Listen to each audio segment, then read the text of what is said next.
Let's switch our focus to this one now. As MK Party Secretary General Floyd Shibambu is facing widespread backlash after visiting and publicly endorsing self-proclaimed prophet Shepherd Bushiri.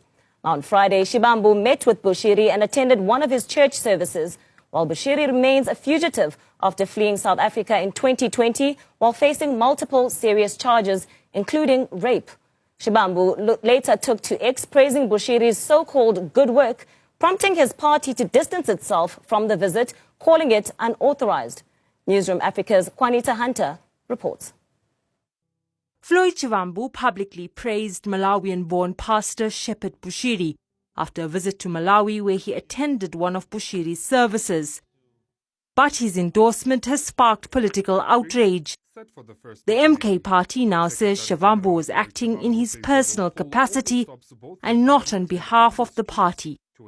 Justice Minister Mameluku Kubai says Shibambu should have known better.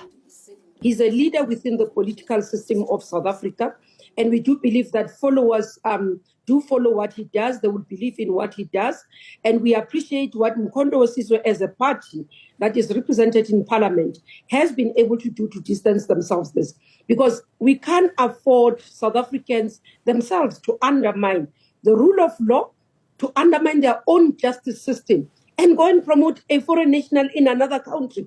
You leave South Africa as a South African to go and undermine your own country in another country. That's not patriotism. And surely for somebody like Floyd, whom I've known for years, I'm really disappointed. Among the charges Bushiri faces are multiple counts of rape, including allegations involving girls as young as 16. Prosecutors say victims were drugged, bribed, threatened with murder and abused over a period of 6 years.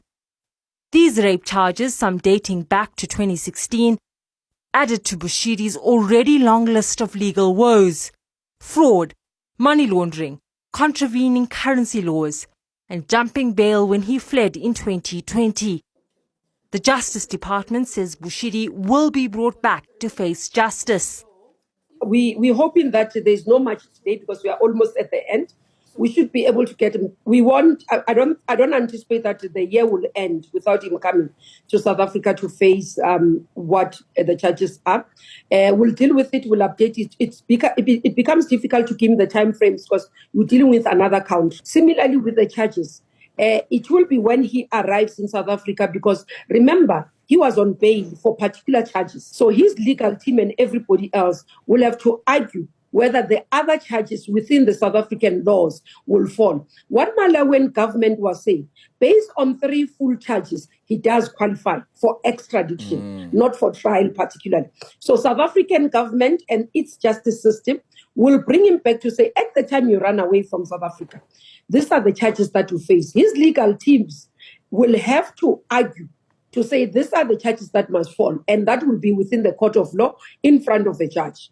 The MK party remains adamant. Shibambu's visit to Bushiri was unsanctioned and done in his personal capacity. As public criticism grows, Shibambu has yet to respond. For Newsroom Africa on Channel 405, I am Juanita Hunter.